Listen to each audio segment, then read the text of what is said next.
Good morning, everyone. It is 8 a.m. It looks like we have a fraction of the people signed on compared to yesterday.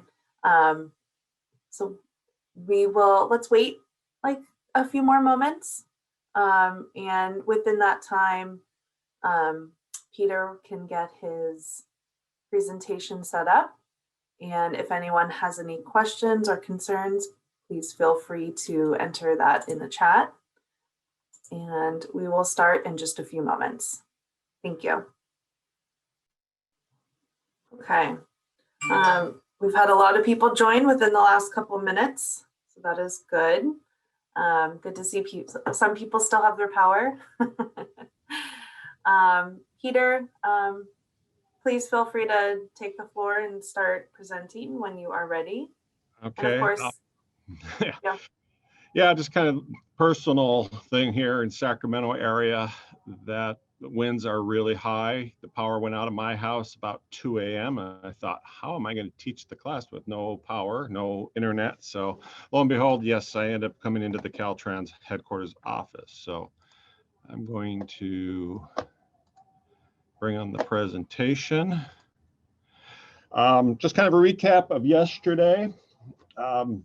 There was one question that somebody asked, what's kind of our definition of final design? And it is in our chapter 12 of our LAPM under plan specifications. Final design, the phase of the transportation project development process that occurs after environmental approval that involves the participation of detailed working drawings as well as specifications, estimates for approved transportation projects.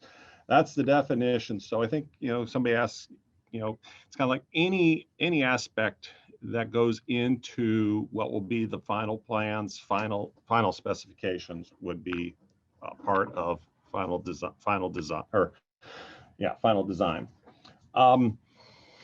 Said we left it off yesterday. We did a PE authorization exercise on a rehab project. And so today we're starting with the construction authorization exercise. So I hope you remembered, some of the information. We'll be going through a lot of it again. So once again, ask the people keep their microphones muted. Questions type them into the chat. I will pause periodically to review the questions in chat, and we'll still also have some quizzes a little bit later on. So construction authorization exercise.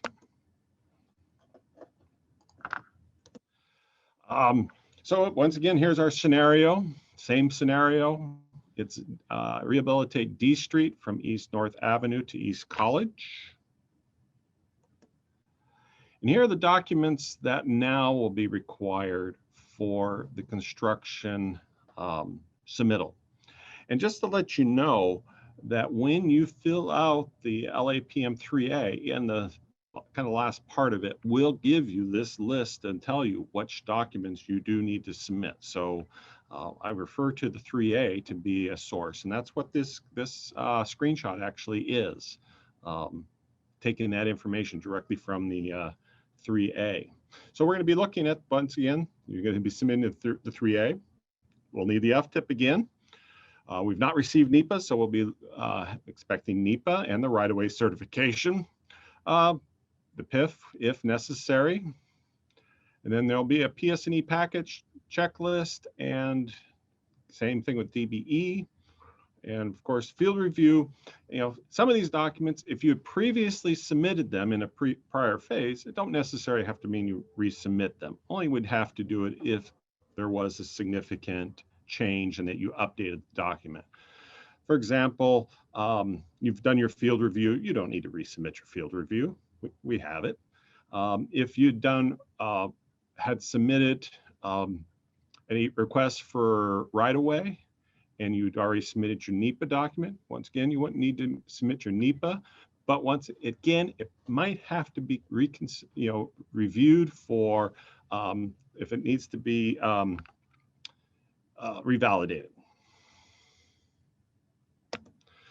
So in this scenario, the provided documents would be the FSTIP, and I believe Nicole should have sent this information to you, but you'd have the FSTIP, copy of the NEPA, the right-of-way cert, and the field review. We're going to be going through a little bit of the Psne checklist, and then also the local agency construction checklist, 15A, and we're going to complete the 3A as a group again. So here's our FSTIP from before. So happens to be now we're in the 2021 fiscal year. So this actually works to our advantage, showing that the funding is in the current fiscal year of $468,000 of federal STP block grant funds in the construction phase. So that's the maximum amount of funds you have. If there were toll credits or someplace in here would identify that toll credits were involved, and then we would not expect to see any local funds. So here's NEPA. In this case, the NEPA document would have the description. Once again, a focus on consistency, that the project description location is very similar, if not word for word, from all other documents, including the FTIP, as to where the project is and the scope of work. So we're looking, D Street. And one of the key things is that on NEPA, you have to have the entire project covered by the NEPA document. If a project extends beyond NEPA, it's not federally eligible at all. So I've been asked the question, it says, well, we want to do this other piece of work, but we want to call it non-participating. And the answer is that because we can't clear it environmentally, and it'd say, no, you cannot do that. Cannot be part of this contract. The NEPA document has to cover the entire scope, the entire length of the project. So under NEPA compliance, we're looking at, USC 23 USC 326 activities, and we're looking at the environmental chief signing it, and of course the DLAE signing it in addition. The right-of-way cert, we are using the short form. In this case, this project, rehab projects typically do not have any type of right-of-way issues. Could possibly have an encroachment permit, but that would be about the only case. So the 13A is used very often on rehab projects. And so I mentioned that this form is only for if there's utility relocation. And in this case, we do have a couple of utilities we'll be talking about. So yes, in this case, there are utility involvement is limited to adjusting utility cover, manholes, water valves, etc., to grade, and the work is compliant with all terms and conditions under, and this map 21, that's when this, including Buy America, map 21 was where Buy America came in. And so we still reference the map 21 federal legislation. So go from there. And certification, you're certifying that this is follow the procedures conforming with the CFRs and all terms and conditions. And then again, you have an authorizing. In Caltrans, you notice we don't approve, we accept. Caltrans accepts this form and content. And so that's all we do in this regards. We do not approve.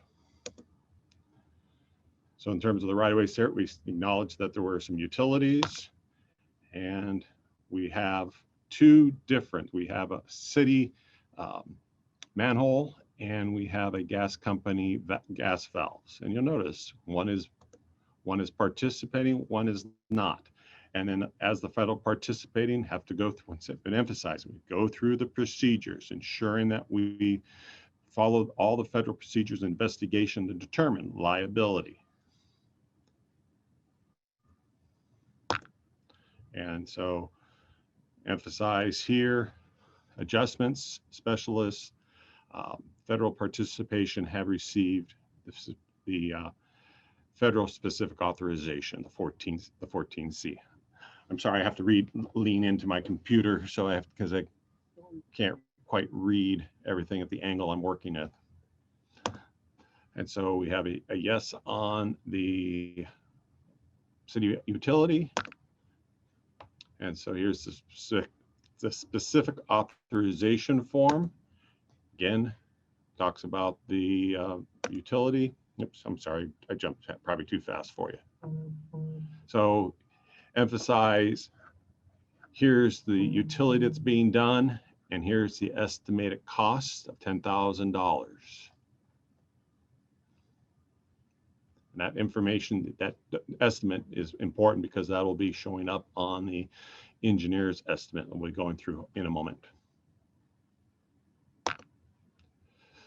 So here we are back on the 3A that we talked about. A lot of the information already filled in because it's carried over from the previous version. Once again, I'll emphasize, be careful of just taking the original 3A and just updating it because the form could have been updated at some time.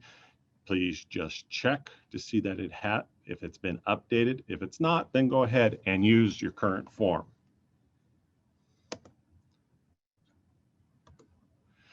So we talked about the PED, agreement end date. And so when we mentioned yesterday that the PED was established for the preliminary engineering phase, dealt with going out to for the PE phase only, and now we want you to update that date with this this phase, and I'll show you how we go about kind of estimating the PED. And the PED in this case is the contract acceptance by your governing board, and then we add the 12 months. So here we go, agency adding 12 months to the agencies as completing the project, and we had construction is estimated as the board council acceptance. So in this case, we had an anticipated award date. We kind of have an idea what the number of working days, and then on top of that, we figured, oh, well, theoretically, we have 180 days from completion to getting our documentation. So we added another 180 days, which just happened to be a full year. So we had a contract acceptance of June 1st, 2021, which gave us a project end date of June 1st of 2022. And that 2021 date goes in, automatically updates to 2022. And you'll notice below, we got construction and CE are the authorization. So point here you see construction and CE are the two items that we are authorizing in this phase. And then once again, the federal requested dollar amount is to be developed through the information we have supply on the later following part on the 3A. So here's the 3A information that we'll be entering in. We've already had PE previously authorized. When you do that, automatically brings that row in. The data will not be automatically there. You'll have to re-enter, key in that information from your previous thing. So that's why I say it doesn't always hurt to start a new form, because a lot of the data you're going to have to re-enter anyways. So PE, so the 62,000, 45,000, 17,000, that was all done from the example we ran yesterday. So cost estimate here, get options to do construction estimating. You don't have to use the 3A form. You can enter the construction information through a spreadsheet and then enter the information manually on this form. But I highly recommend working with this form. And in some ways, you can just at least put the summations in the quantity information, which we'll go through, and still work with your own spreadsheet. Yes, and we do have construction engineering involved in this project. So with that, we ultimately generate our quantity items, and we have multiple fund types or not. In our case, we do not. Do we have any of the following items? Agency furnished materials, supplemental work, trainees, state furnished CE, force account, or other. If you have any of those, it'll open up a box on this form for you to enter that outside of your quantities. So for example, we put in asphalt concrete for our paving. We have a unit as ton, quantity 1900, unit price of $100, automatically does the calculation for you and does all the subtotals, etc. So to simplify things for everybody here, participating amount or non-participating, we do occasionally have to declare certain work non-participating, which we will get into because we do have a utility that we'll be working with that's non-participating. So just throwing all of our information in here just to simplify things. Here is our rough estimate. You'll see items 3 and 4 are our 2 utilities. One of them is participating, which was the manhole covers, the city-owned facility, which in the 14C showed $10,000. Lo and behold, it shows $10,000. And the gas valves, which were non-participating, show the $10,000 now in non-participating. And you have to do that. You have to do that manually. So here's our subtotals. We'll need to put in some contingencies of 10%. That's our recommended contingency limit. And it does all the totals. And one of the things between on the 3A, you'll see some numbers that are in red. The reason they're in red is because the data has not been entered in the funding information that we were talking about just a little bit ago. If there's any number in red, that means there's a disagreement between the estimate and the data that's on the financial portion of the form. If everything's black, then everything is entered correctly. And we also have our construction engineering estimate in here. So there's our non-participating gas valve. And so here we go to the funding section. We select our fund type, still STP for both construction engineering. And just for the purposes of this exercise, I put a copy of what the totals were just for reference.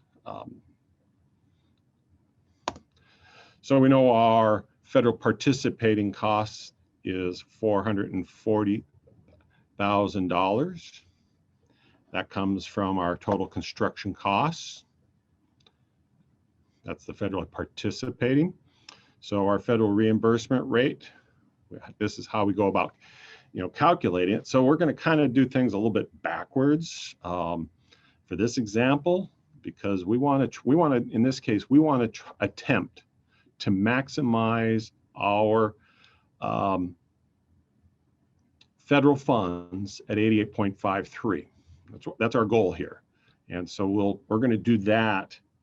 And so to get the 88.53, you'll see that they kind of did the math backwards, but it's 389,532 as the federal amount, which is our federal amount. And that automatically generates the 88.53. We know that there's 11,000 of non-participating. We call that other funds because we're going to assume the utility company is going to pay for that. And then our match funds is 50,468. Gives us a total of 451. And those are subtotals will automatically be calculated. And then For our CE, we're going to do the exact same thing, 88,000. We have a non-participating CE cost. We're doing the exact same thing to calculate what our reimbursement rate is and what our maximum federal eligible amount of funds are. And gets our 88.53, our reimbursement. Here's our total CE cost. There count CE subtotals, project totals are such. Everything is red here just for your information, just showing what we're entering. Normally in this case, everything would be correct. The form itself would go black, with all the dollars would go black.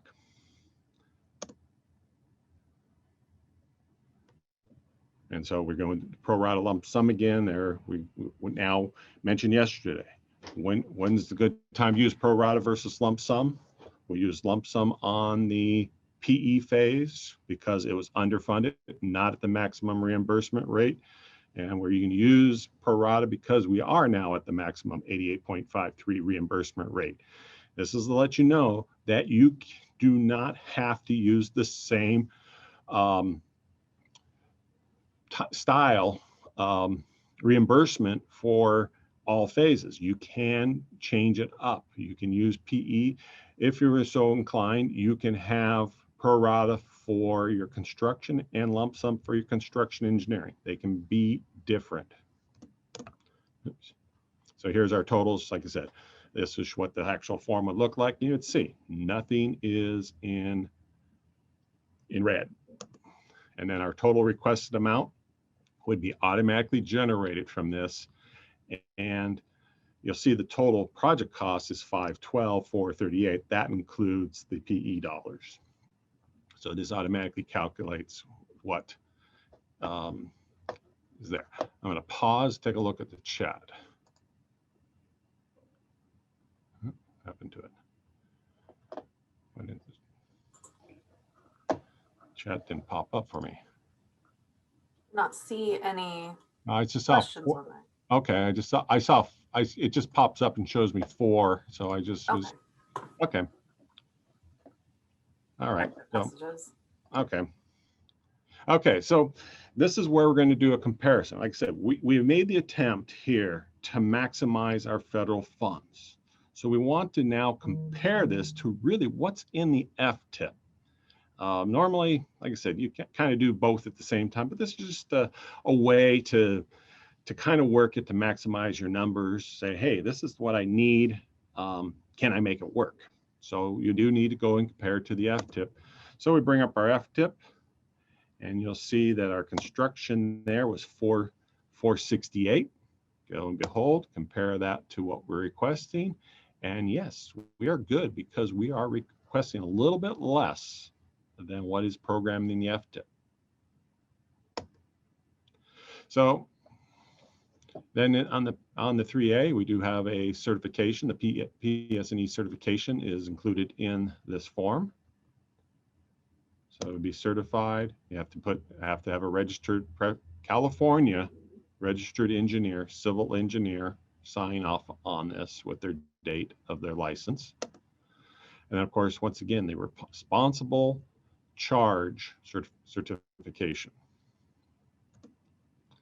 So we're going to go through now a little bit on the PSNE checklist, just to give you a touch of what kind of some of the critical things we're looking at. As I mentioned as part of the federal aid series, there is one day that's designed focusing on design PSNE, and it spends a great amount of time going through this checklist in more detail. So bear with me. We're going to just touch a few areas of this. So we're looking at the classification of the system. Since we know we're a major collector, that is off the NHS system. So those 2 boxes. Project scope, PSNE is consistent with the scope of work identified in the scoping document. So we're just saying our package is consistent with what we plan to do from the very beginning. Type of construction, in this case, resurfacing. Don't have a lot of choices there, but those are the three main. Contracting method, once again, we are expecting everything to be done through competitive bidding. Any variation of that does require some justification.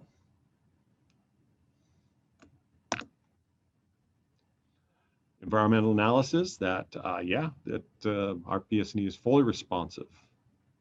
If there were any type of mitigation or issues that need to be resolved, yes, the PSNE has to make sure it addresses those in some way or shape, form. It could be that there's some mitigation that follows the project. It could be treated as a separate project.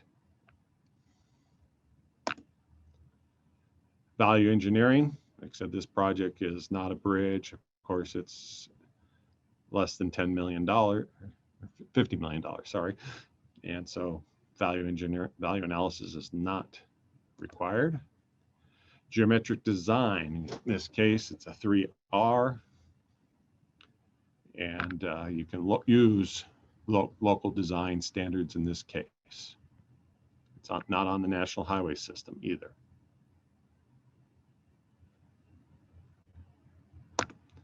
And bridge, of course, bridge not involved in this. Standard plans, here you go. You are able to use your local standard plans for this project, mainly because it is not on the NHS.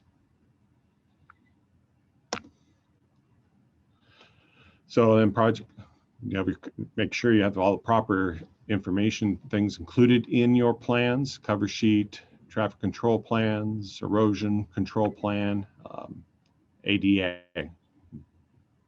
These are just some areas that you need to make sure you've got covered in your PSNE package.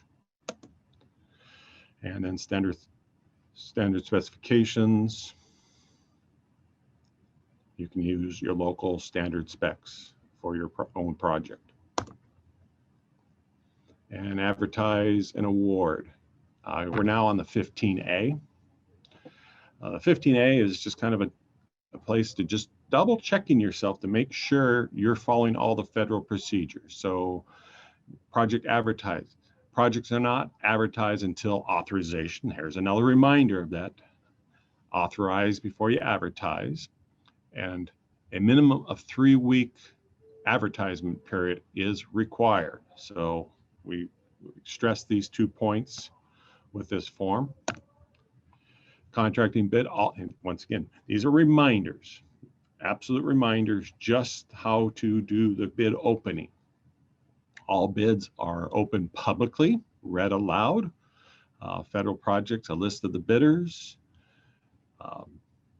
list of compiled of the prime and subs, DBE, EEO certification, local agency bid opening checklist. So these are just reminders of being sure to keep you from making a mistake that could jeopardize your federal funds. And I'm emphasize that if a mistake is made, first thing to do is contact your DLAE. If something, oops, we did something wrong. And the DLAE can help you. If you advertised it too early or something, stop. Cancel that advertisement and re-advertise. That's an example of what one thing you can do.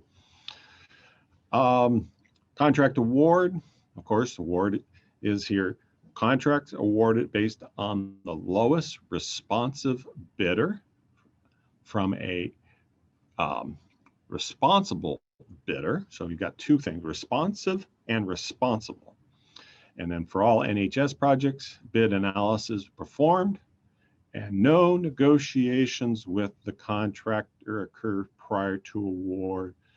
Not a lot. You can have, what do I forget the term I'm thinking. You can have meetings, etc., for all people bidding on the project, but they're not negotiations. They're just, you might have a complicated project out there, and so you can have a meeting with all the proposed bidders, and once again, it has to be advertised and let all people involved be able to attend the meeting such that they all can hear the same information. but it's mainly help maybe explain some certain details on the project. So continue on the 15A, the following documents are forwarded to the Caltrans District Local Assistance Engineer. This is part of the award package. So you have to have submit your award checklist, the detail estimate from the award, your DBE, a copy of the finance letter, and this 3.0. I think we're trying to get away from the 3.0 and still using the 3A. And then, of course, the registered resident engineer's construction administration checklist. And that's another checklist to make sure the resident engineer is aware of all the federal requirements. And if there's subcontractors, you have to have at least 30% of the contract work be done performed by the prime. And then, of course, another signature and date. So, got some fatal flaws. Once again, same types of things as occurred on the PE, incorrect FTIP information, or not program, not enough funds, wrong fund type, wrong phase. Fiscal year is incorrect, or it's in a different year that you didn't have the EPSP approved, or it's totally outside the 4-year FTIP window. Your DBEs are not on file. For example, the 9A and the 9B. I was just working yesterday afternoon. I was finishing up on a project for an agency that they had not submitted their 9B to us, or actually, I think actually they had submitted it. It just wasn't recorded by our district engineer. So they actually turned it around real quickly and got it to us. Same thing, ADA, not using the current forms, and of course, missing or inaccurate PED.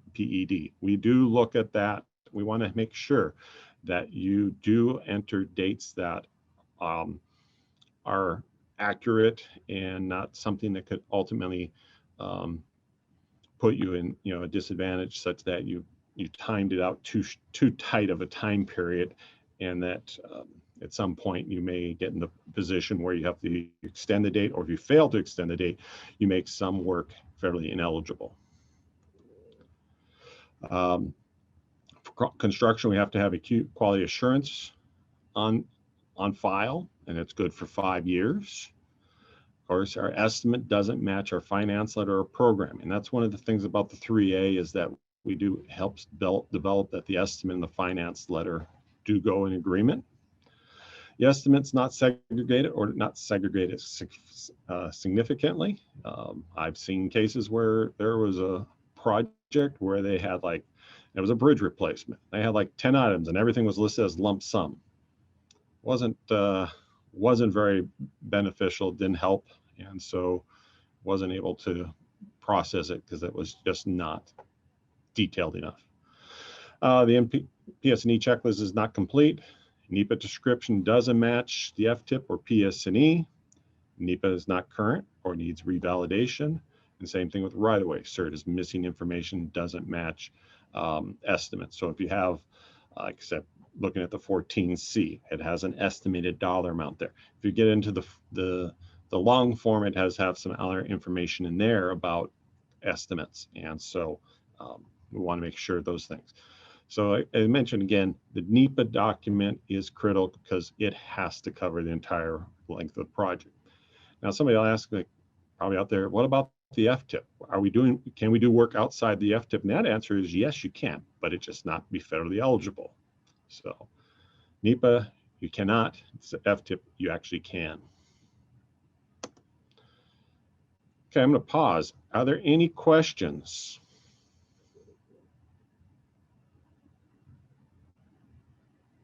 No questions. Okay. So advertise, award, and maintain. So project advertisement, for the agency advertises after Caltrans approval of the NEPA and acceptance of the right-of-way cert. We talked about that. Caltrans receives the full PS&E package, and FHWA authorizes the E76. So we have to have all those things done before you advertise. And the contract bid opening, again, public forum for announcing the bids, cannot accept late bids after established published date and time. And of course, no negotiation with contractors before award. So award, mentioned to the lowest responsible bidder. Here's their definition. Responsive meets all advertising requirements. They have their bid bonds, signatures, complete, addenda, non-collusion, DBE forms, etc. That's simply it. They responded to all the necessary requirements of the advertised project. Responsible, physically organized, financially capable to undertake and complete a contract. Now you have, I mentioned we're working on a bridge project, and it requires a very substantial amount of expertise. But if a paving contractor were to apply, bid on it, it starts kind of scratching your head as to, are they responsible? Do they physically have? Are they able to handle it? You get into some of these really large projects that we have going on. You get a small company. Are they really able to take on that work? It's a little more responsive. Responsive is pretty much cut and dry. You have to meet all these requirements. Fail to meet them, you can reject their bid. Responsible, it's a little more subjective, and so be careful. Make sure you know what, if you look at it, to sure that you are rejecting somebody on the appropriate reasons. Then verify sufficient funds are authorized in E76 prior to award. And then, of course, submit the award package within 60 days and before the first invoice. That's an absolute. You have to have your award package before or with the first invoice. So we've got award package again. It's contract award checklist 15L, which has information like the bid opening results. You have the detail estimate. We're going to use the LAPM 3A or equivalent. You're going to use the actual quantity and bid prices, contingencies, and CE. At this time, you should have your actual PE costs and right-of-way costs. You should know what those are. And that's important, because if you have savings in those phases and you want to capture those savings and bring them to construction because construction is a little underfunded, this is the time to do it. Or vice versa. You got good bids and you had costs in the PE or right-of-way phase that were not covered. You can move some of the costs from the construction savings to those two phases. You'll have a summary of the participating and non-participating costs. And of course, you're going to have everything's distributed by PE, right-of-way construction, CE, testing, and other costs. That'll all be part of the estimate. And you'll include the resident engineer's checklist, the 15B. All right, and it's just to make it. RE needs to be aware that of the federal construction and if there are any environmental mitigation requirements. The bidder's DB information sheet is also submitted, the 15G. So, construction authorization, simple document, document, document.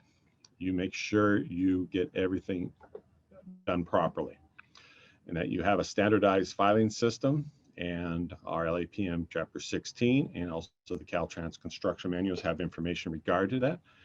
Be prepared to be audited. And I always ask this question when I'm with a group, and I simply have people raise their hands. How many people out there like whitewater rafting? I am one of them. And I tell people that, ask them, if you're a whitewater rafter, there's two types of rafters. Those who have flipped or those who will flip. Which one are you? For auditing of agencies, there's two types of agencies. Those who have been audited, and those who will be audited. Which one are you? So always be prepared. Goes to the Boy Scouts.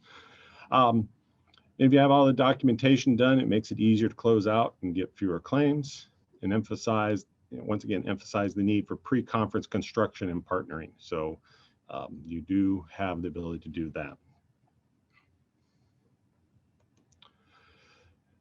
Project closeout. All paperwork must be finalized and approved by the DLAE. The final report of expenditure serves to document the completion of the construction, environmental mitigation measures, and acceptance of the project. And the record retention, which we said is 3 years. The clock starts after final payment is received.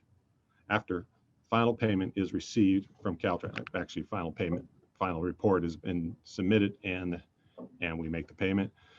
And then FHWA must issue a final voucher. We close out the project.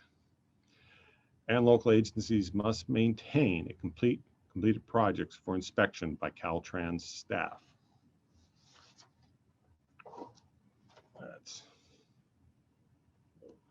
So under the final report of expenditures, we call it the Fhwa. Here are a whole slew of documents, again, all from the LAPM of the documents that need to be submitted as part of the package. And we do have a simplified final report of expenditures when we're dealing with PE-only projects. PE-only projects are projects that, well, one, it was a study. Two, it could have been that we did the PE with federal funds and constructed with non-federal funds, or the construction was combined with another federal project. So our federal project is just that, is a PE-only project. Maintenance requirements, like I said, Title 23 USC, Caltrans reviews the maintenance. Our maintenance reviews have not been as detailed as they have been in the past, but we still do them on a case-by-case need. The agency is responsible for maintenance by agreement. And I said the DLE does monitor. And of course, on structures, every structure is inspected every 2 years. So the deficiencies and sanctions, want to make sure you get any kind of deficiencies, errors that lead to possibly to the loss of funds, depending on the severity and circumstances. So you have procedural deficiencies, agencies' practice found unacceptable. Major deficiencies, process errors that violate federal or state law. Unrecoverable deficiencies, and that we issue a federal ineligibility notification, a FIN. These major deficiencies that violate Title 23 policies and cannot be corrected. And I'll give you an example. I was involved with a project in a small rural city in Northern California that was doing a sidewalk project. And the city thought that one person was going to be overseeing, and another person thought somebody else was overseeing the project, 2 different departments. And that ultimately nobody oversaw the project. There was miscommunication within their offices. And so when it came to construction, there were no diaries, no construction quantity calculations done, nothing. Lo and behold, long determined that when this was discovered, it fell under unrecoverable, and the city had to pay back every dollar of federal funds. That is a very significant issue. Sanctions, major and unrecoverable deficiencies require corrective action. So you could be sanctioned, and that for future projects, you have to do something. And I was teaching this class one time, and there was a gentleman from Orange County. I'm just using the county. He was from an agency within Orange County, and he was attending the class because his agency was determined that they didn't have enough people in their office who really understood the federal aid. And so the sanction was something that they had to have one or more people in their organization attend the federal aid series. So that was a sanction, and that was a corrective action for them to attend my class. So the correction, that was the correction. Local agency must implement an action plan to correct the results. LAPM procedures may be modified to encourage quality control. So we may have issues where our manuals don't really clearly tell you, the local agencies, that you're doing things correctly. So we Caltrans, and so FHWA, and I mentioned yesterday when we had the boilerplate, the 1253, that an audit was done, and it was found that 50 out of 50 agencies and contracts did not have the boilerplate language incorporated into the contract. So FHWA didn't penalize any of the agencies. They basically said, Caltrans, you need to correct this. You need to make sure this is being done properly. So we, Caltrans, we go through and we update our manuals, we'll update our training, and ensure that these things don't happen to you. Dispute resolution, agencies can appeal, and the process is defined in Chapter 20, and we refer to our Dirty Dozen. It's kind of like a list of disputes. I highly recommend looking at that. So we got a quiz.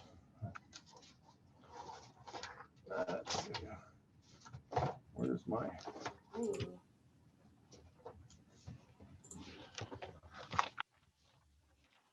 Trying to see if I brought my cheat sheets.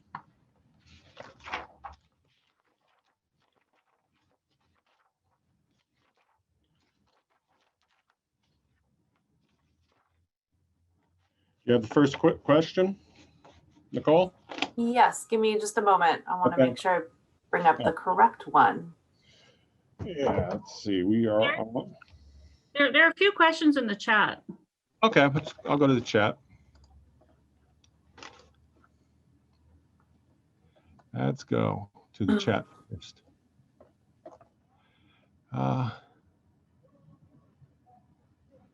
Which of these, I'll go into finance, their estimated completion date or well, it's no longer the AED. That said, I'm using an old version of the 3A. It's the PED. So in terms of the finance letter, which we generate, we take the 3A and we'll put the what's now it's the PED. And that date gets put onto the finance letter for all E76s. Can an agency complete the LAP3A for only CE after NEPA approval and before advertising the project to seek reimbursement? The answer to that is no. I don't think we do. We don't do that. We just don't do that. That you can agents only CE after NEPA approval and before advertising the project to seek reimbursement. I'm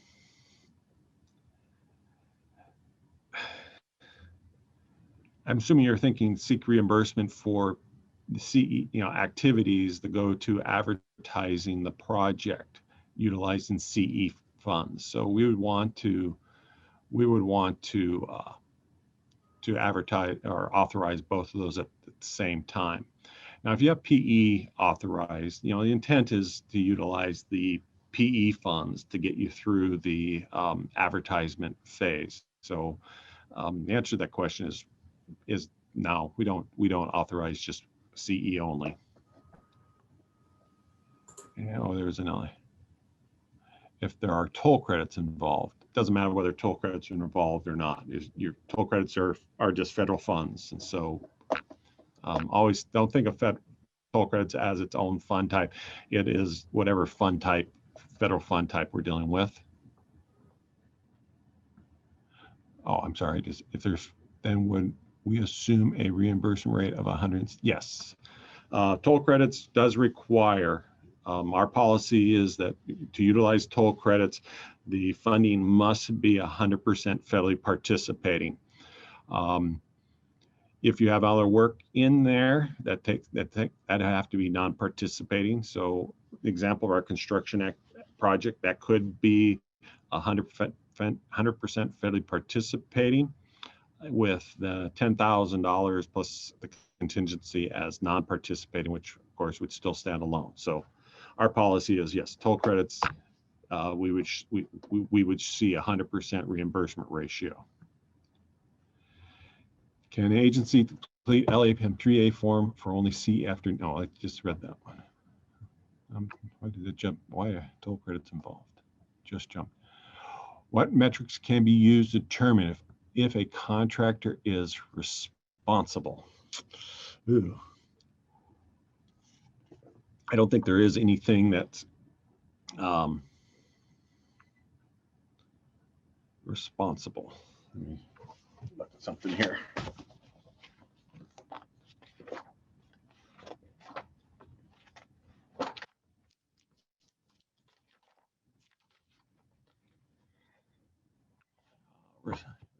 Responsible.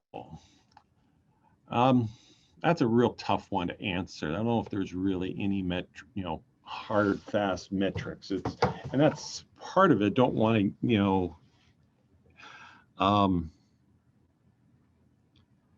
to say that there's clear-cut rules to weed out a company, because we want to be very, very, very careful on that, because we don't want a contractor saying, oh, you discriminated against me because of such and such thing. So that, like I said, responsive bidders is like I said, is a little subjective. I don't know. I've not heard it used very often. So that's the best I can say in that. Can you move all savings from one phase to another, or is there a limit? In terms of federal funds, there is no limit. The limit comes into play when you're dealing with CTC allocated funds. CTC policies and CTC guidelines for STIP, ATP, all the other SB1 programs will have a limit of 20% of the lesser amount can be shifted from one phase to another. So be aware, and they have to be able to shift it from one allocated phase to another allocated phase. So there is one difference in that is that funds, like I said, STIP, CTC allocates PA and ED, the environmental, and PS&E as two separate allocations. There is no restriction between shifting phases, money between those phases in any of those programs. But on the federal side, it's all still PE. But if you want to take some PE costs from the STIP allocation savings and move it down to construction, there's a cap of 20% of the lesser amount of funds being shifted.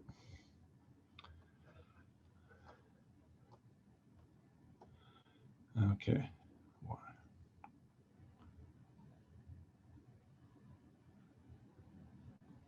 Say somebody doesn't responsible just mean they met all the requirements. And I think that's what our pulling up the slide. Responsible bidder meets all the requirements. Responsive means capable. Yes, somebody reiterated that. So I think I've gone through all the questions. I'm hoping that I've answered them clearly enough. And so if not, we'll start with our quiz. Okay. Everyone should see the poll now. Yes. So a responsive bidder, we just got done talking about that. One that meets most of the requirements. Cheat sheets.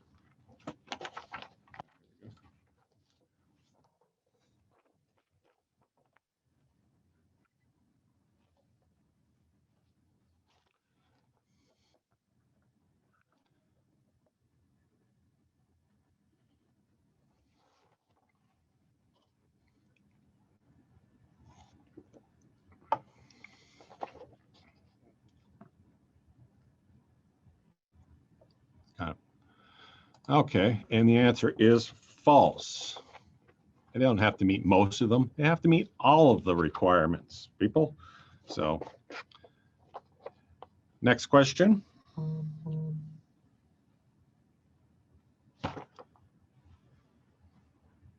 Negotiation with bidders prior to award is not allowable unless it's for the public's good.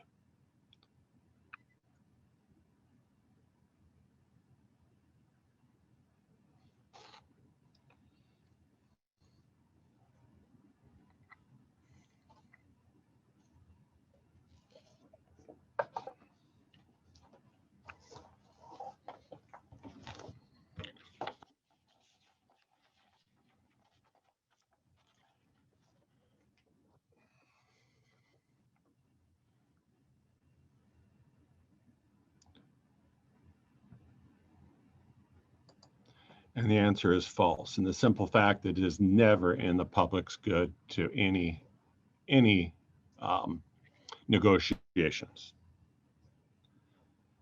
Go to the next question. Agencies must submit award documents to DLAE immediately after contract award.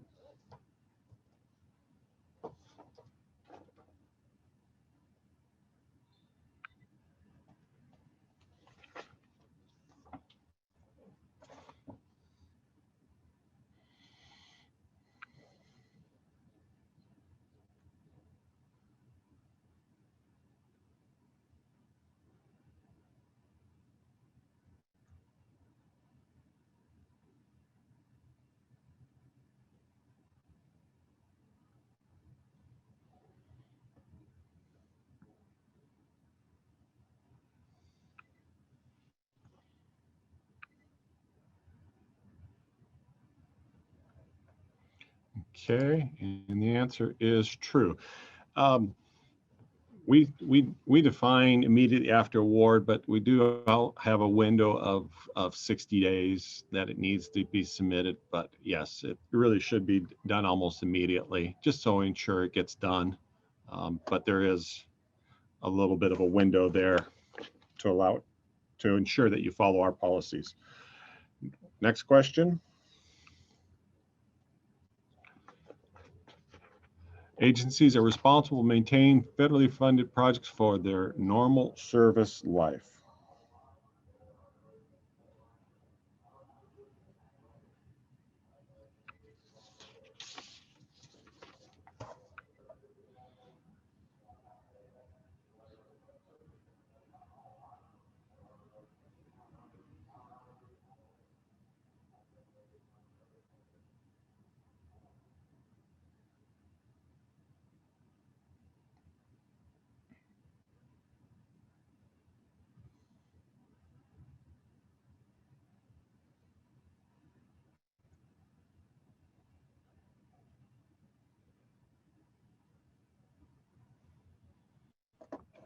Okay. And the answer is true. That is. And then one more question.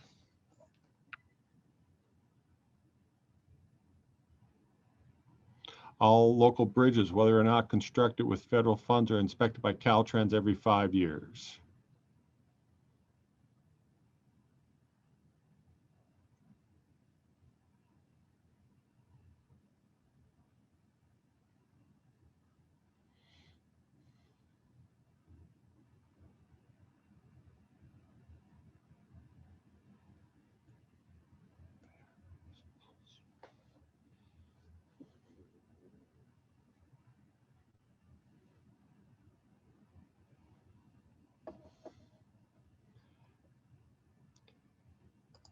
And it is false because we do it every 2 years, just so let you know. I mean, we do inspect all bridges, but they're inspected every 2 years by federal law. That ends those questions there. Kind of have a question for the people that we are moving along faster than I only have a handful of slides left in the quiz. So I'm going to let you know, we're going to take a 10-minute break. but we will finish up real quickly after the break. So Nicole, we'll just take it. I have 9:03, so let's just say be back here at 9:15 to finish everything up, okay? Sounds great. All right, we'll see you back here in just a little over 10 minutes. Thank you.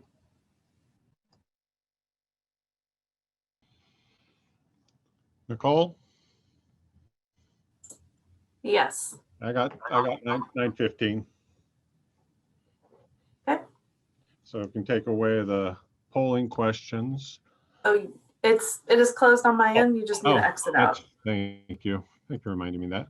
To let people know, we have basically just a handful or two more slides. So we're going to be done early.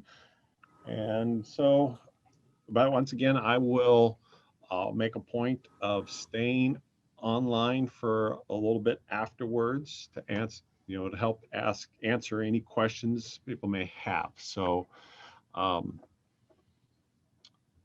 go on from there.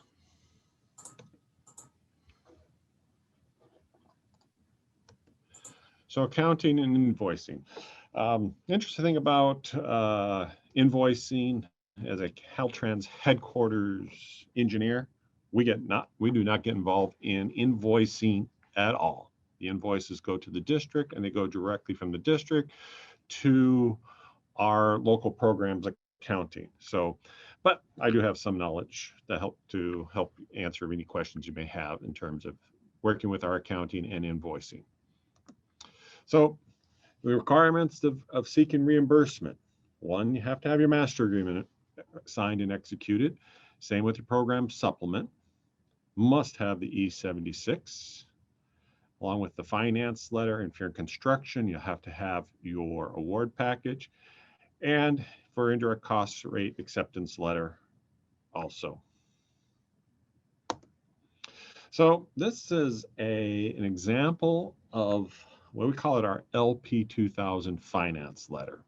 It has multiple pieces of information. This is, like mentioned yesterday, is a supplement to the PSA.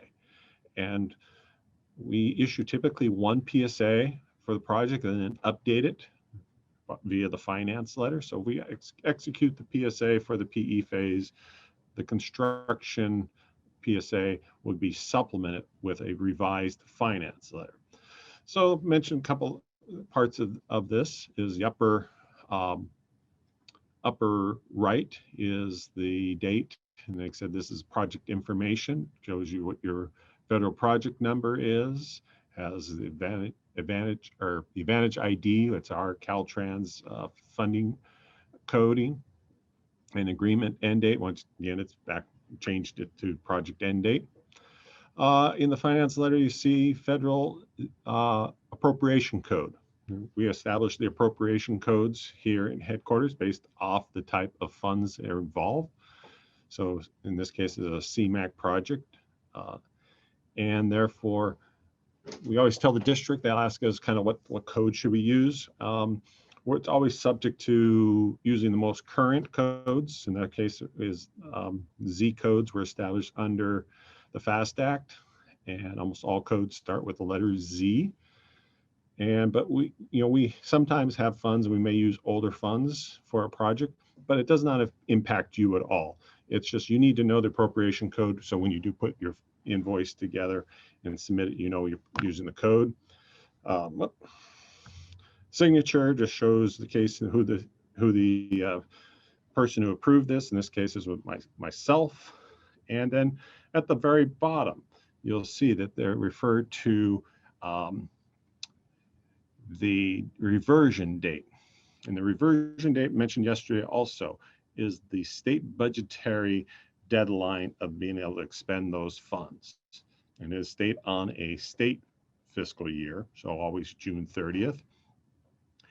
And if you're coming up against projects that were right now, if you had a reversion date of 2021, you would have been surveyed earlier or late last year to see if you needed a cooperative work agreement, a CWA, to get that extended.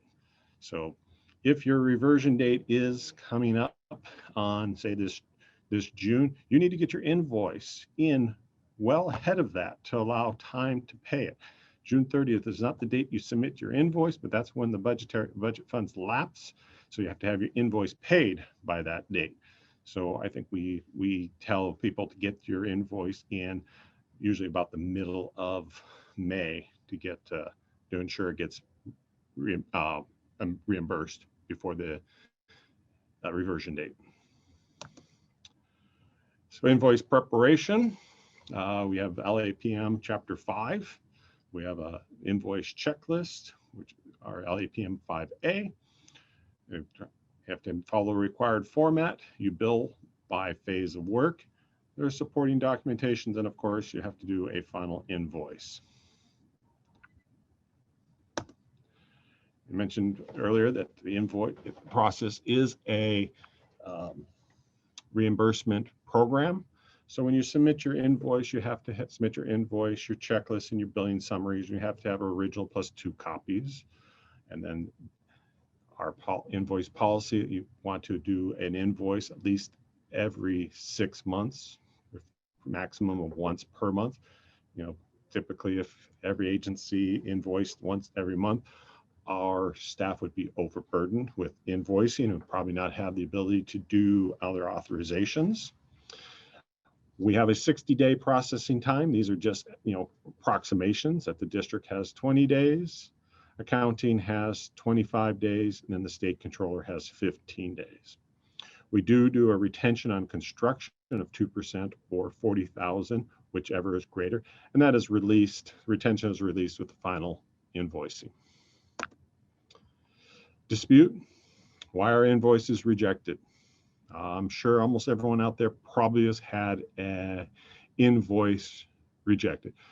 Just for fun of it, just raise your hand if you know you have had an invoice rejected, and in the background. So, so some of the reasons: wrong format, don't have the program supplement in place, phase of work, insufficient authority, indirect costs, reimbursement rate.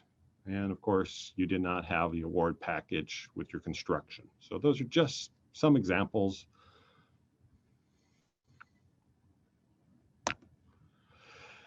Inactivity. This is a nasty word with FHWA. And it's defined from FHWA, unexpended balance and no invoice for 6 months. But if it's now invoiced for 12 months, FHWA may deobligate. Like I said, we start tracking projects when they pop up on the list at 6 months. No action occurs until it starts hits 12 months. Once we've hit 12 months or more, it is on FHWA's watch, and the ability to get other phases authorized could be hindered because of inactivity. And like I said, obligation of future phase could be delayed. We do post this inactive list on our DLA website. So you can go there, and what can the agency do? Simply is that invoice, invoice, invoice. Or if you need to, cancel, close out the project. Now, that's not as easy. You may have to reimburse FHWA funds that have been expended. If you cannot proceed forward with the project, and that if you're in the preliminary engineering phase, you most likely have to pay back unless during the environmental process the preferred alternative is a no build. Then you'll be able to keep your federal funds, but it requires FHWA's approval of that decision. So if you have that case comes into play, you need to submit a letter ultimately through your DLA. They'll submit it to us. We'll forward it on to our FHWA engineers and get their concurrence. Once they've concurred, we will then process an E76 to close out the PE phase with no reimbursement of expenditures. What we expect to see in that letter is a total cost of funds expended, and like I said, that it was documented during the environmental phase that the no build was the preferred alternative. And I can give you an example of that. I was dealing with a bicycle pedestrian facility in the Bay Area, and I don't know the reason behind it, but there was public meeting, public outcry for no project. It was the entire, everyone who came to the public meeting for this project was totally opposed to the bicycle facility. Like I said, I don't know the details as to why you think, but for whatever reason, that was the case. And that was enough to document that the no build was going to be the preferred alternative, and therefore the agency did not have to reimburse. But they, like I said, what they expended. But you need to, once you made that decision, you need to stop expending federal funds and then go forward with getting it. We do a report of inactivity with FHW on a quarterly basis, so it is updated quarterly. Our next quarter will be the end of March, and so new projects can be added to that. So projects that are maybe falling inactive right now, but do get an invoice between now and the end of March, may never show up on FHWA's inactive report. Final invoice, we include it with the final report. The final invoice and estimate summary must match, and of course, due within 180 days of project completion. And here are all of our LAPM forms that need to be submitted with the final invoice. And all of this, once again, final invoice, all this needs to be done before the PED expires. And key points of invoicing is follow LAPM Chapter 5. Your district is an excellent resource for this. Reminder that we are a reimbursement program. You spend $1, you get reimbursed basically $1. And the formatting is important, and we emphasize, make sure you invoice, invoice, invoice. Do not think that, oh, I'll be okay if I just invoice at the very end of the project. Last quiz.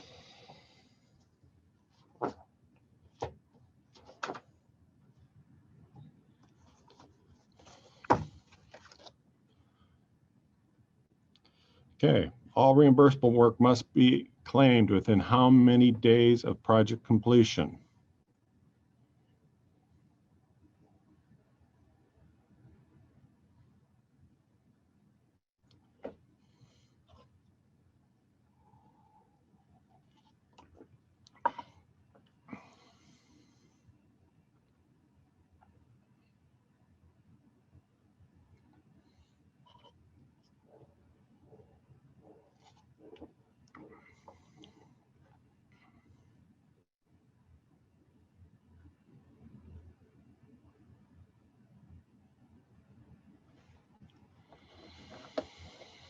Okay, and it is 180 days. Mentioned that several times. 180 days is when you need to get your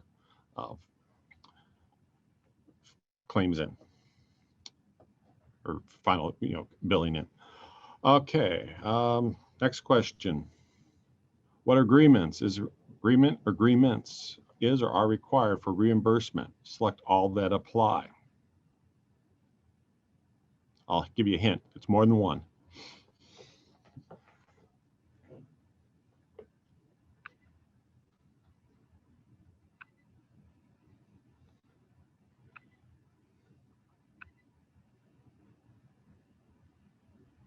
Looks like they're only able to select one at a time. Is that right, Nicole?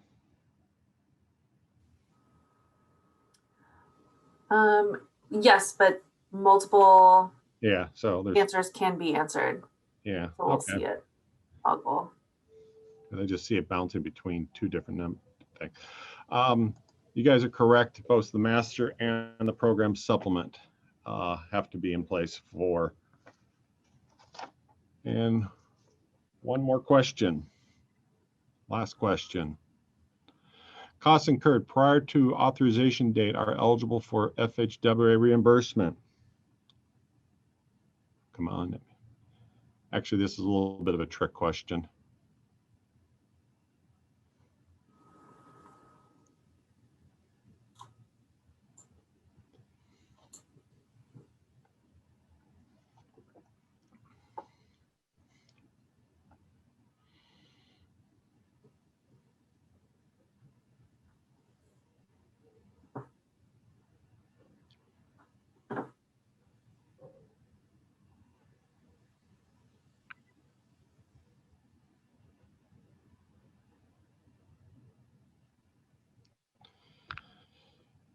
And typically the answer is false. And like I said, it's a little bit of a trick question. Somebody out there might be thinking, oh, at-risk PE. When this question was written, it was written before at-risk was in existence. But so recognition is that if you said true and you were thinking at-risk PE, then you were still correct. But if you just said true, thinking, oh, we can get reimbursed for something, then the answer, you're incorrect. So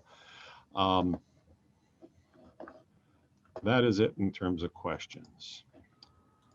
So we're at the very end, last slide here. Our OA delivery, obligation authority. In our real world versus what we would like the project delivery, we'd like to have things delivered on a straight line basis. And of course, we know that that's really not realistic. In such that you see the red line is how things actually get delivered. And typically in our last quarter of the federal fiscal year, we typically can get up to 50% of the obligation authority done during that time period. In fact, month of September is not even a full month because we have to shut things down usually about the middle of the month to allow FHWA to close out its books. So we didn't even have a full quarter. In years past, we've actually been pretty close to that straight line. There was a couple of years that we actually we're getting close to exceeding that straight line, meaning that we've had to slow down obligations because we did not have the authority at that time. So, and right now we're in a unique situation because we've been working on what's called continuing resolutions, and that our obligation authority has been piecemeal to us on a short-term basis. Sometimes we were getting it for a month. We had one point there, Congress was bickering, I hate to say it, they do that. And they were concerned about all the other spending plans that go on in Congress. And they actually did a continuing resolution that went just through the weekend, just went over a matter of a few days. But we do get typically those extended out. And so very rarely, except very rarely, do we ever get to the point where we are getting close to exceeding it. And then at the end of the fiscal year, we get what's called August redistribution. We get additional OA. One of the things to emphasize with everybody here is that what you receive for funding into the FTIPs is called apportionments. And those are the individual color pots of money, the different colors of money. You get some money that's STP, you'll get some money that's CMAC, and then you'll have some projects that are HSIP and Bridge, et cetera. And that's what makes up your FTIP.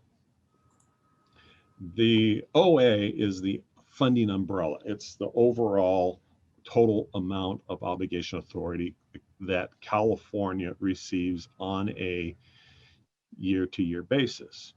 Here's the catch. If you take all our apportionments, all those buckets, and compared it to our OA, you would think theoretically we'd have an even dollar amount. We have 100% of our apportionments would be 100% OA. Doesn't work that way. Our OA on a yearly basis is only somewhere in the 94 to 96%. Therefore, there is going to be some project failure on a year-by-year basis. it happens. We just simply know, and FHWA knows, that we don't deliver all the projects on a year-by-year basis. In my career with Caltrans, there have been a couple cases where we actually have, and actually our OA, they gave us additional money. So in August, what they do is that I mentioned all these different pots of money, the apportionments, the CMAQ. There is a whole slew of discretionary programs that exist out there. They have simple on-call type projects that exist all over the country. And you may have some of them here in California. We've had interstate maintenance. We've had some very discretionary. But they have multiple names. Those are the two that I'm familiar with.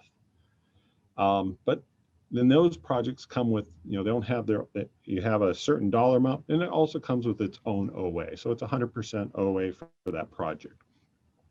Well, what happens is they know that these projects are not going to get delivered.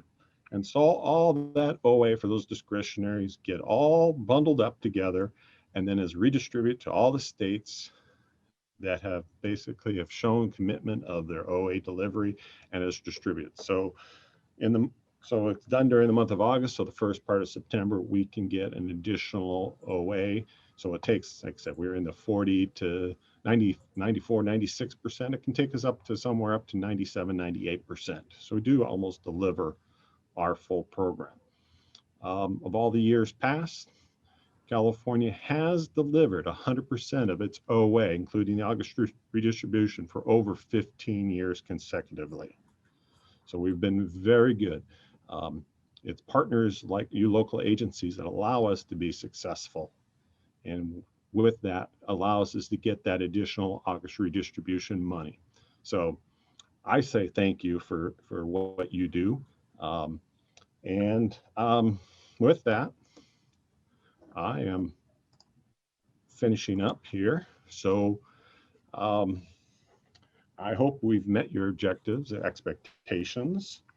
I'll let Nicole talk about doing the evaluations that need to be done and any other bookkeeping work that needs to be done. But before I do that, let me pop over to the chat. Okay, where's the chat? Okay. Here, to find the chat fast, you could hit Alt-H. Yeah, okay. On your keyboard, and it will pop up. Okay, I see. Where does the right-of-way cert fall under the list of for reimbursements? Also, did not mention earlier that the 3.0 finance letters was being replaced. Yes, the 3.0 has been replaced by the 3A. But where does the right-of-way cert fall under the list of reimbursements? It can fall under a couple different areas. It can be reimbursed under the PE phase because you're really not doing any particular right-of-way activities, and therefore filling out the form and getting it reimbursed can be done during the PE phase. But if you also have right-of-way component involved, then you can get reimbursed during the right-of-way. So it can fall under either one of those areas.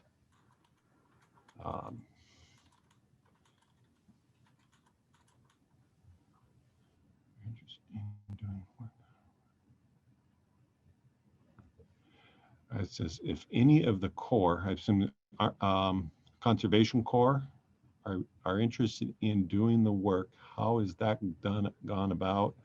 Do we request the contractors to get a bid from the Corps?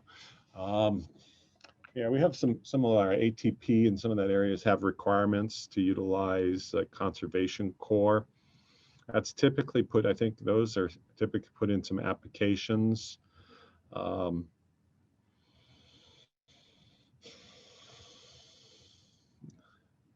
How do you get, I'm not sure exactly how you go about getting them to get a bid on that. So I'm going to have to kind of bow out and be able to answer that question. What I'll do here is if there are a couple questions that I'm not able to answer, I will like I said, this one I will take, and I will try to get an answer in the next few days, and I'll post it back to Nicole, and she has the list of people here. So I'll go through, and you have all the questions, right, Nicole? That is correct. I've been collecting all of the questions and I will send them to you. Yeah, send them to me, and ones that I feel I kind of did not answer cleanly or completely, I will get those responses back to Nicole, and she'll forward it on to all the people who have been attending. So I think that is all I have in terms of the questions that are. Once con funds are authorized, can invoices for PE funds still be reimbursed? Absolutely. That you still have the ability to seek reimbursement. We'd hope that that you would, like I said, you should know your final costs of your PE, but you still may not have gotten total invoicing of it. So yes, you can still seek reimbursement for all prior phases. In fact, you can submit an invoice that covers both. You can say have your initial construction invoice and still have a PE invoice as part of it. Okay. I'm gonna stop sharing so I can see people's faces. They can see mine completely. And once again, I'm gonna stay here. If Nicole, you said you'll finish, like I said, I assume there's, you have any last things to cover? Well, thank you, Peter. Thank you everyone for attending today. I have shared in the chat box the link to the last evaluation for today's course. If everyone can please take a moment to complete it. It's very similar from yesterday's, but there are some new questions, and your feedback is extremely important on how we can improve our courses moving forward. It only takes a minute. And I will also share right now in the chat the link to the California LTAP webpage. This is, I'm pretty sure everyone's familiar with this, as this is where you signed up for this course. But there are additional trainings on there that Peter discussed throughout the training. And if they're not on there, they will be on there. So I would encourage you to continue to check the website for any update trainings. You could also sign up for a mailing list to receive any updates in real time. But that is it for me. I will be sure to stay connected with Peter and share all of the updated materials moving forward. Someone just posted in the chat, will there be an HBP or BPMP trainings? Peter, I'm not sure what those acronyms stand for. Oh, let me go look. Where is it? Clarify. I'm looking. It was a direct message. Oh, there it is. Will there be, that's bridge program, BPMP. The bridge unit does do some training. I don't know what their schedule is. But they do periodic training. And so, but usually I don't know, they usually do it through LTAP. They do it sort of directly through the district. So that would be a question for an agency to throw back to their DLE for them to ask the question if they know of any training that's coming from the bridge program. BPMP is Bridge Preventative Maintenance Program. Yes. I believe we have hosted those in the past, Okay. but there are none currently scheduled. So I did share the mailing list. So if anyone would like to receive any new updates coming down the pipeline, feel free to sign up for that. And you will receive that information once there are any new trainings planned. So that is it from me. So we could just open up the forum now for anyone who would like to ask any last minute questions. As Peter mentioned, he will stick around. But if not, feel free to enjoy the extra time that we have. Yeah, if you're not in Northern California, you're missing something here. The winds, and it's not raining, it's just extremely windy. And I just checked with home and it seems the power is still out.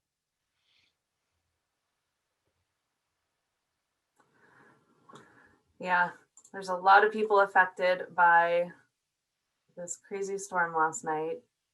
If you're located in Yeah, and California. I'm trying to see through PG&E. They don't even seem to have me listed on their resource as being an outage area. So gotta love them.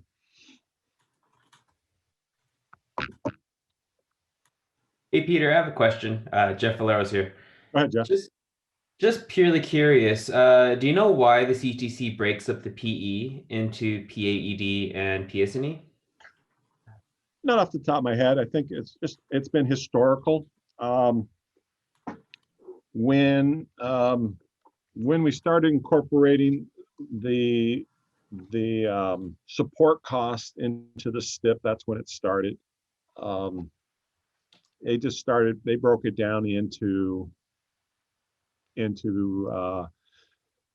PA&ED and PS&E as two separate, because they are pretty much two different milestones, and so they just started it that way. So it started that way, and like I said, I don't have a clue as to why that decision was made. So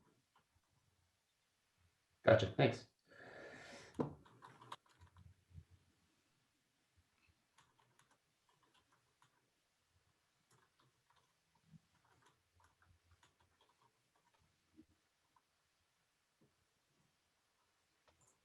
anybody else? See a lot of people still hanging in there. It's slowly going down. Yes, I see that.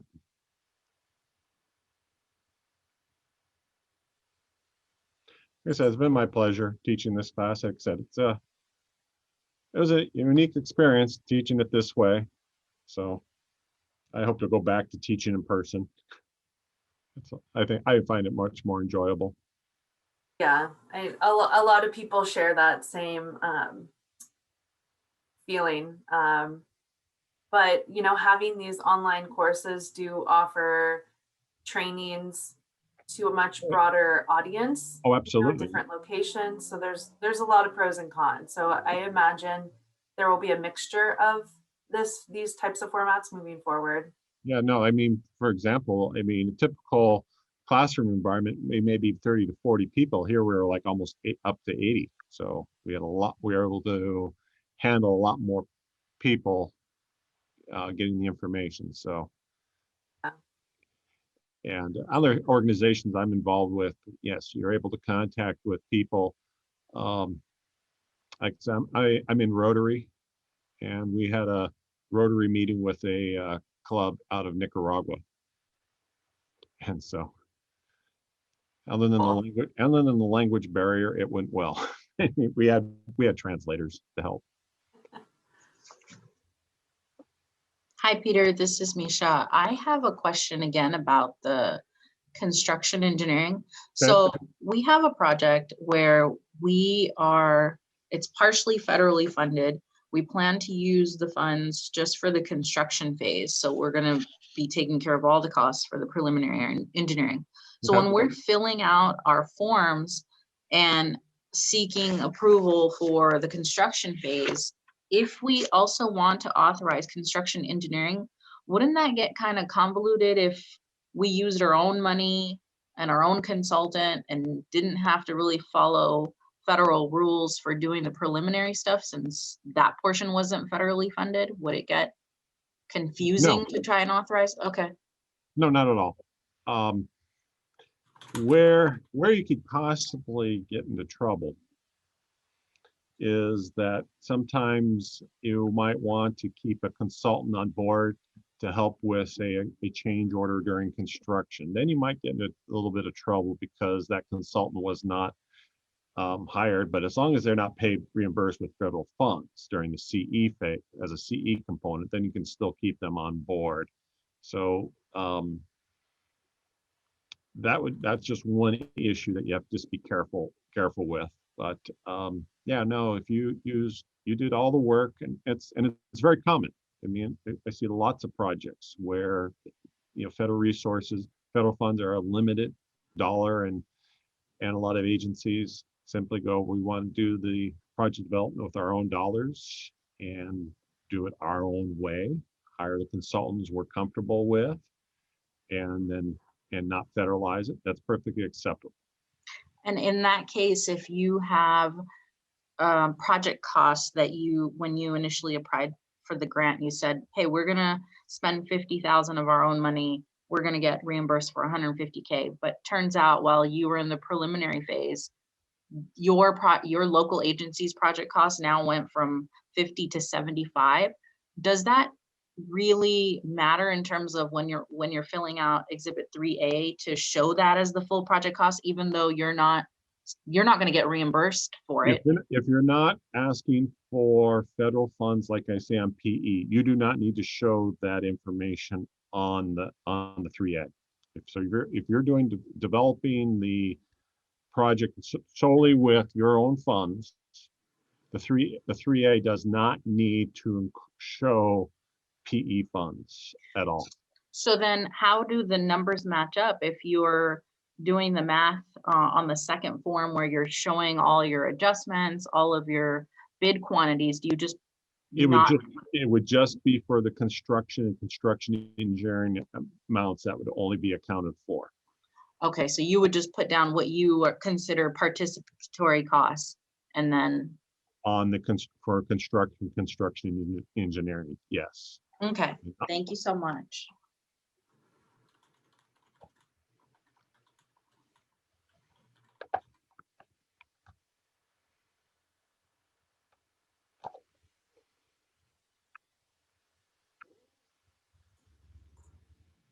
Anybody else?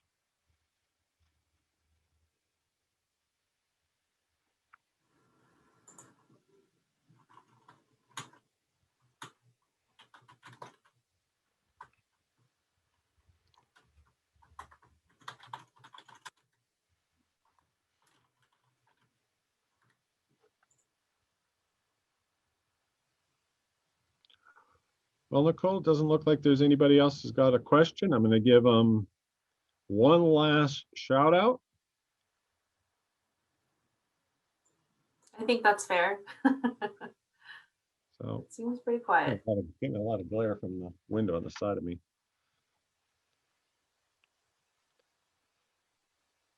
Going once. Going twice. Oh, they're abandoning you before I am. So Nicole, thank you very much, and I look forward to seeing the questions. And like I said, I will see what I can do in terms of getting better responses to a few of those questions. Okay, so I'll send you all the materials that I've collected. Okay. And also the results from the evaluations from today. I appreciate that.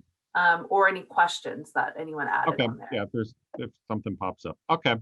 Am I too late to ask a question? Oh, one just came to mind. Hey, Jeff again. So at my agency, we don't have only our direct labor is reimbursed. Is there going to be a training that talks about how to get our like overhead or indirect labor covered? Because that's very foreign on my end. It's also foreign on my end too. I don't know if there's any direct classes in that area, and I am not real knowledgeable in that process. Gotcha. I'm just trying to think. Well, Jeff, can you repeat that? What types of trainings are you looking for? I could jot those down and see what we have on our end. I think it's like indirect costs for local agencies. ICRP, ICAP. They want to get, yeah, it's a process working through our audits, such that then they're eligible for their, like I said, their overhead costs. And like I said, I know nothing about the process. I know there's a process out there. I don't know the steps. My first recommendation always is talk to your DLA. Jeff, I'd suggest write that down on the evaluations link that I sent out for suggested trainings or additional information, because we do share that with you know, a number of people, Caltrans and on our end. So. And I'll see about trying to reach out to somebody in that area to see if they do offer it. They may have something. I don't know. Okay, I was told our finance team had attempted that years ago before my time, but then I think the process was a little too hard for them to navigate. So that'd be great. Yeah, I guess I don't know.